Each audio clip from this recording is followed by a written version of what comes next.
Jay Townsend was already getting clients from YouTube. His channel was working, but not perfectly. When he discovered the leaf strategy, he discovered that he'd been doing some things right all along. But he also knew that there were some steps missing. Once he filled in those gaps, his growth, his visibility, and his lead generation took off.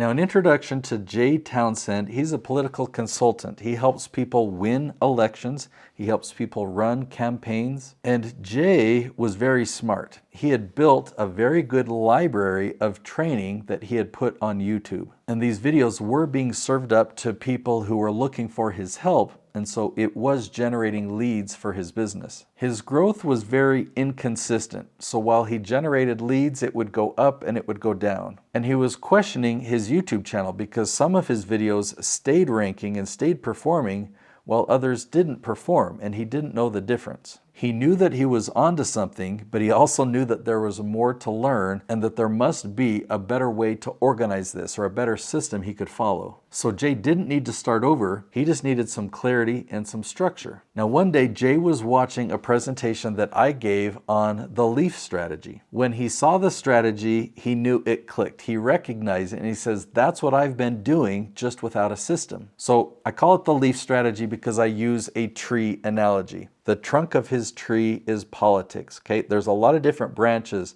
from campaigns to running for mayor to elections. Now on this political tree, the leaves represent questions that people are asking. And the first thing that I did is we dove deep into all the different questions on all these different branches that people that are wanting to run for office or know how to write a political speech, we had to find these questions that people are asking on Google, on YouTube, and on ChatGPT. Now you might think that this sounds like keyword research, it's just different. It's like super long tail keywords specifically focused on questions. And so we found all the questions, we organized them, and we set our targets on which areas we wanted to dominate first on YouTube. Now, the reason that I focus on YouTube, and yet I'm telling you that he ranks on YouTube, Google, and ChatGPT, is YouTube is a content platform that is searchable. When you put a video on YouTube, it's indexed by topic. If you put a video on Facebook, it's not indexed by topic.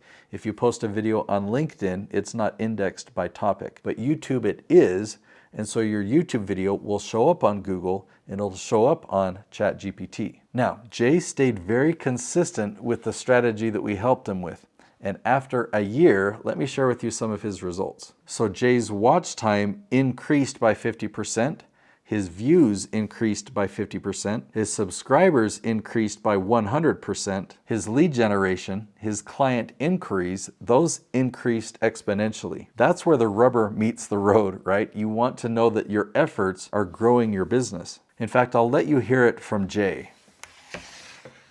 Now, here are some raw numbers. My view time is up 50%. The number of views are up 50%. The number of subscribers up 100%. And perhaps most important, the number of people who are watching my videos and emailing me or calling me or asking to come through my front door to become a client of mine is grown exponentially. It's now doing what it was designed to do.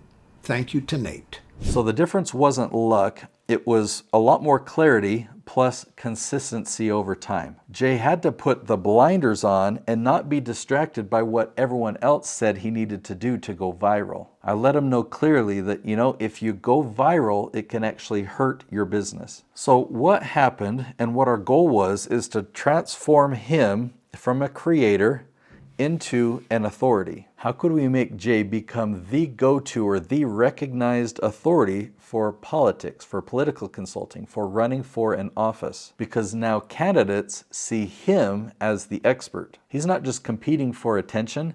Now Jay owns this niche. All right, so I'm going to show you an example. If we come here to YouTube and we type in run for office. Okay, I guess there's a clip from The Office that is going to rank at the top. But then we've got Jay Townsend. This video was posted 2 years ago. It's got about 8,000 views. That doesn't sound like a lot of views, but guess what? Those 8,000 people are his dream clients. These are people that need his help and that are most likely to hire him. Let's try another one. What if we type in become politician?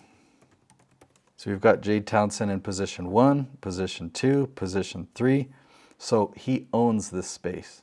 Now Jay already had a successful business, right? But the experience he had when he talked with potential clients actually changed quite a lot. Instead of people interviewing him and trying to find out his credentials and whether he was any good or what his experience was, people had been watching his videos for months and they would tell him that. They'd say, yeah, I've been watching your videos, I've learned a lot from you, and I'm ready to hire you. They already understand his philosophy. They trust his process. So these sales conversations didn't feel like pitches. People didn't feel like they were being sold to.